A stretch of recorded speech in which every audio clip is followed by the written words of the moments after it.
Hello, I am Jyotika. Welcome to Excelling Psychology. In today's class, I will discuss some answers on paper 2.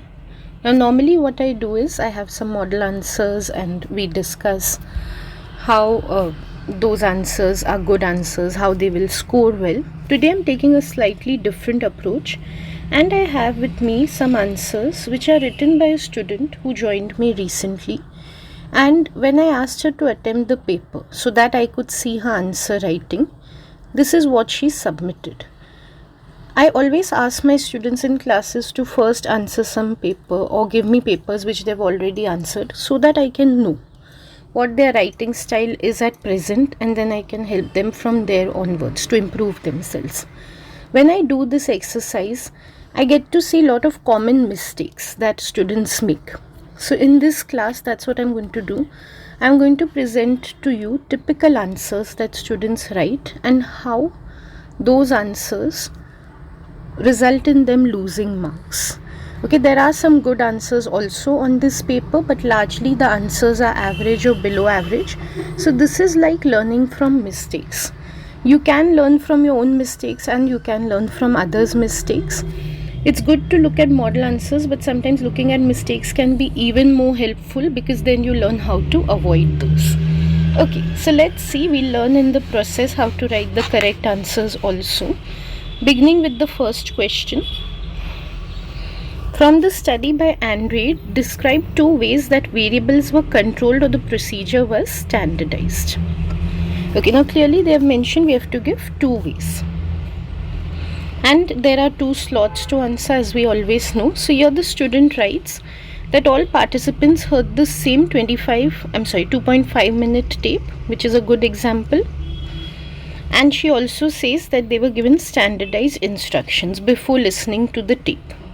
Now, what are the mistakes in this answer? Firstly, when they say controlled or how the procedure was standardized.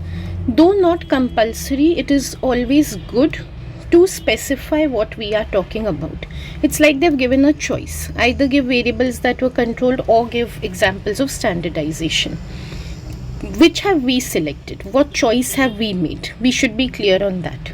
So we can say one way the procedure was standardized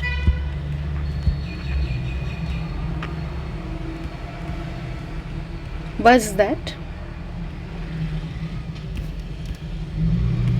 all participants had to hear the tape. So the point is correct. She doesn't lose any credit for it. It's just for clarification.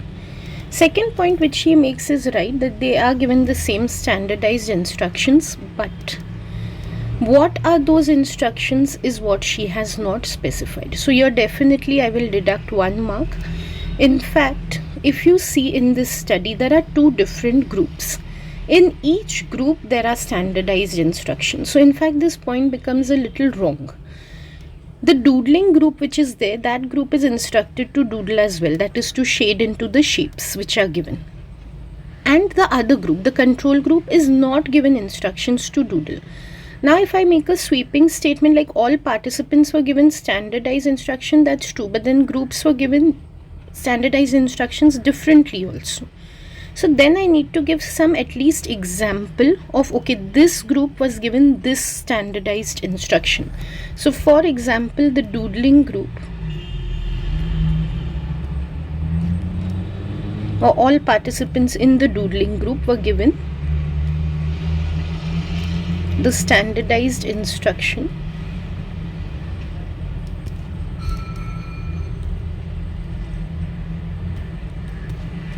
to shade into the shapes given on the monitoring sheet.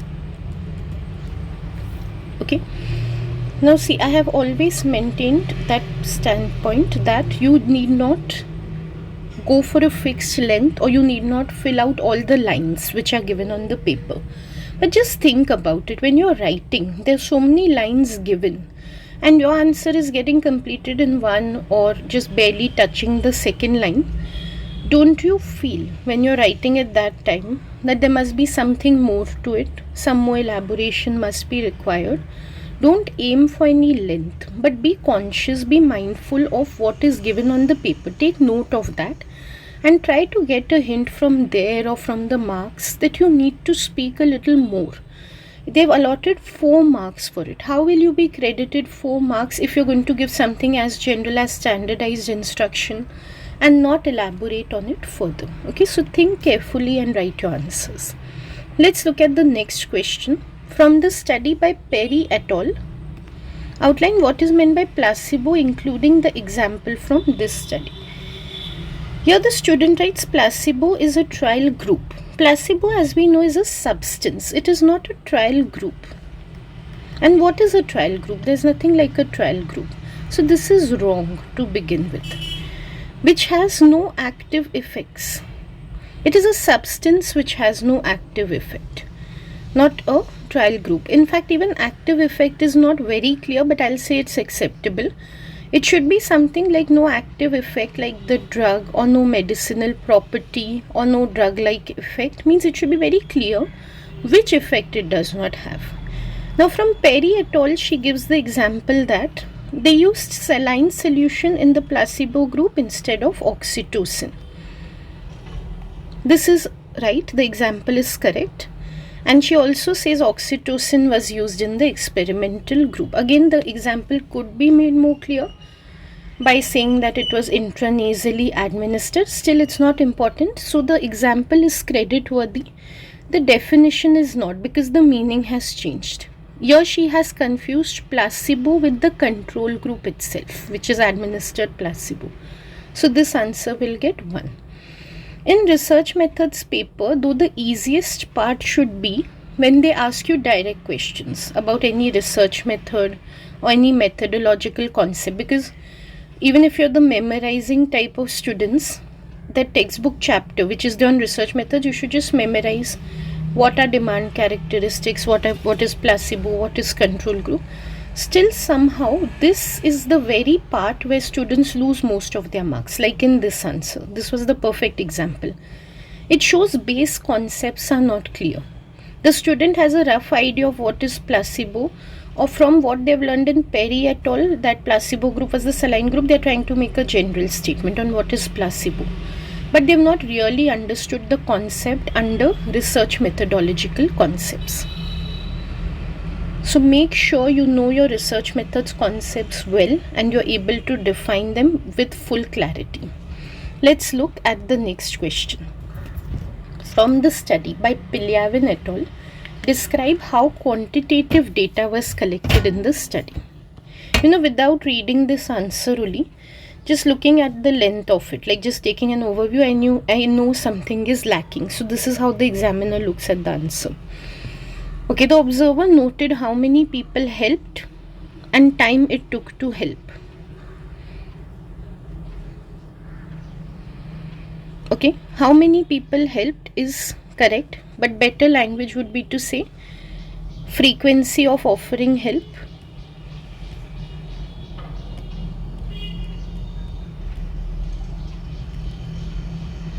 and time it took for them to help. The better terminology would be duration of helping.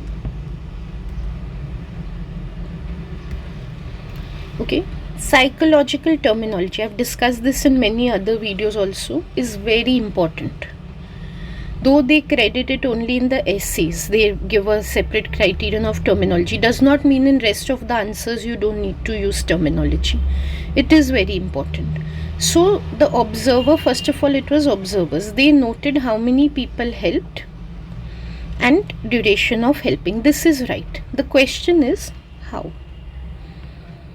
Your data collection is given. What was the quantitative data is given. So the what question has been answered.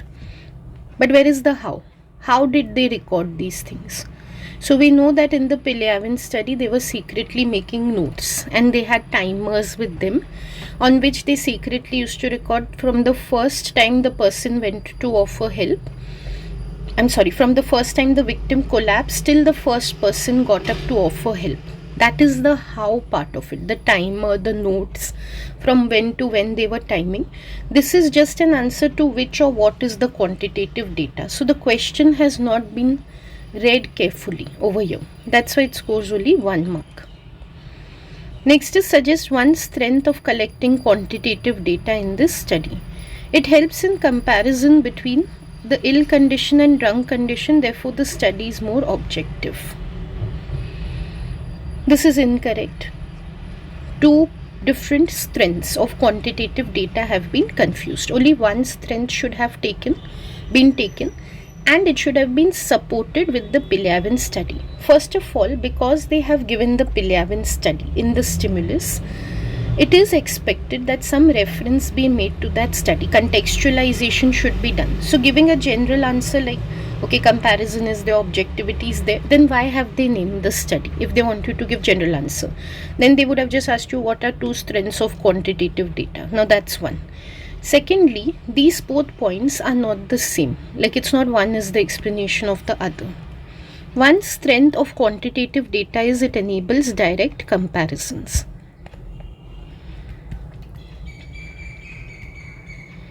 Okay, now no doubt she has mentioned ill condition and drunk condition. But what is being compared in the ill and drunk condition? They're not comparing the conditions with each other. That's the manipulation that they are doing. The frequency of offering help.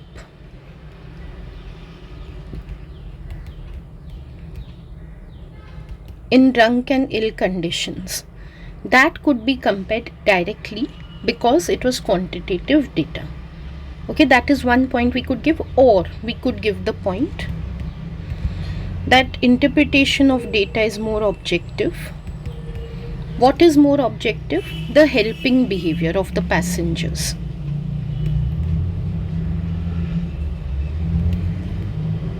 So how much passengers were helping, that was objectively interpreted by the researchers.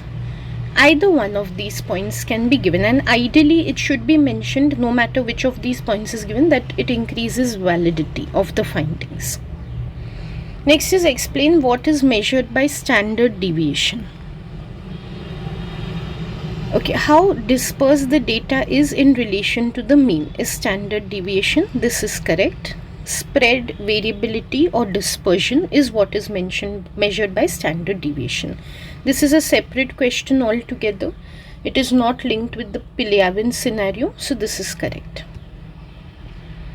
Next is in the study by Pozzolo et al., the experimenters wore professional casual clothing.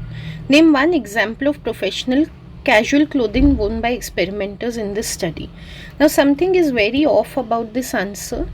I don't know what the student has read and what she's answered. It seems she's been in a different mind while answering this question. One example of the clothing they have worn was, as we saw, they wore casual t-shirts and trousers. So any one we can give. Explain why wearing professional casual clothing was necessary.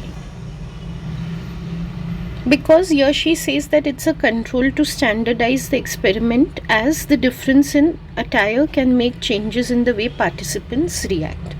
Firstly, when the study is Pozzolo and we know it's about children, why not think from a child point of view and why not say children instead of participants? That's one. Secondly, if we would think from the point of view of children, then we would be able to come to the point that children would get intimidated by overtly formal or overtly professional clothing. So that's why also it's important to think about it, not just because we have to be perfect in the terminology we are using. It makes more sense to us if we think in these terms, that okay, Pozzolo study children, how would children be impacted by clothing? So here when she says that it can make changes, again it's very vague. What changes is she referring to? Like, are people giving wrong answers because of the clothing of the experimenter? Are they giving better answers because of the clothing of the experimenter? What is change? Change is a very ambiguous term over here. So the clear answer would be that children could become intimidated by overtly professional clothing, which would make it difficult for them to identify the faces in the lineup task. That is how it should be written. So this is very general. It seems more like the student is guessing, does not really know why it was done. That's why it scores a 0. Here I want you to see, there's nothing to feel bad about this.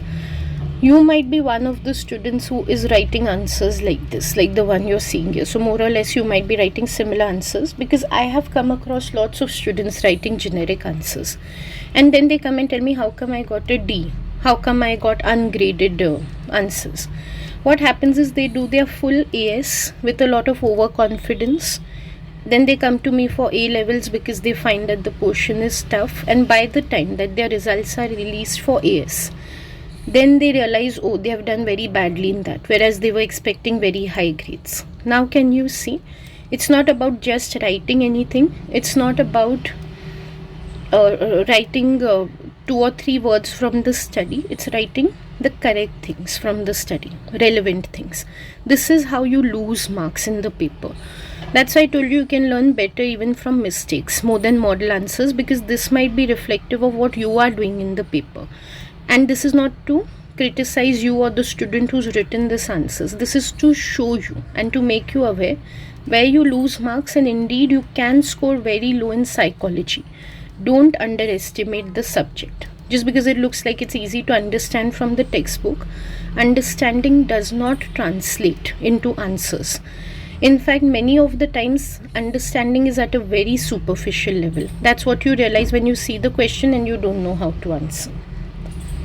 The next question is, describe 2 ways the dependent variables can be measured using any examples. This is a 6 marker. Here the student begins with a definition of the dependent variable. It will not get any credit. They have not asked for a definition, so we could straight off begin with how it is measured. This is a little unnecessary, but it's nothing to bring down the marks also. Now first she mentions self-report. That is correct. Self-report is one way of measuring the dependent variable. She also gives the example of questionnaire, interview. Good. All these are correct. Now next what she says is, according to the aim, the needful data can be asked through question. This is also correct.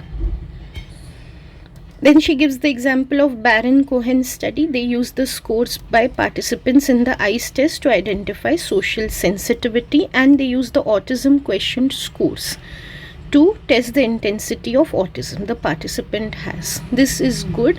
She has identified the correct way of measurement, and she has given a relevant example from Baron-Cohen study.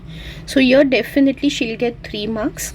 We saw total marks given for this answer are 6. 2 ways have been asked. One way would be for 3 marks. Logically they divided into half and half of the marks. So for one way she's given it correctly. Now let's look to the next way. She says in addition to observation could also be used.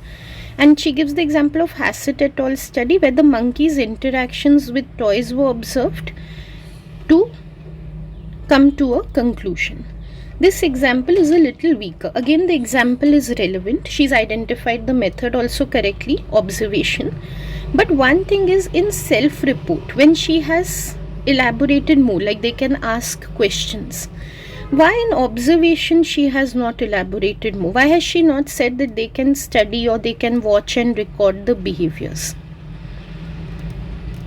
It's again about being mindful. It's like you know how to write the answer. For one of the ways you have written correctly, you have followed a pattern. You gave a point, you named the method, you elaborated. In the second, in your own answer, you have not been able to maintain consistency. You could have just followed the same pattern which you used for the first method in the second, and you would get full marks. Okay, so write with full attention. Don't be distracted. Don't be worried. You're following a pattern like name, self-report, elaboration, asking questions, example, Baron-Cohen. Follow the same thing in the second one. Name, observation, elaboration, watching and recording the behavior, and then example. Now I also said the example is weak, like Hassett et al. Example is weak in the sense she has not elaborated on it fully. So what she could have elaborated on was, just like she said what was measured in the Baron-Cohen study, the performance on the ICE test. Like that, here also she could have mentioned exactly what was measured. So it was more than interaction with the toys, it was preference for wheeled or plush toys. That she could have given. Or she could have given some of the examples of the behaviors that were observed in that study. Has it at all, like dragging the toys, sitting on the toy, extended touching of the toy, something like that. So it would have been more specific and detailed. So because elaboration is missing and the example is not complete, she would score 4 over here. Okay, there was scope for getting 6 because she knew how to write the answer. So here you can see how slight mistakes can bring down the marks. Okay, today I'm going to stop this video here.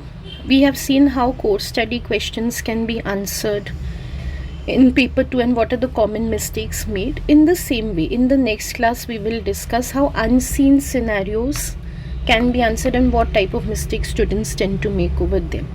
Okay, so today I'm ending the class here. Thank you for watching. I'll see you in the next video.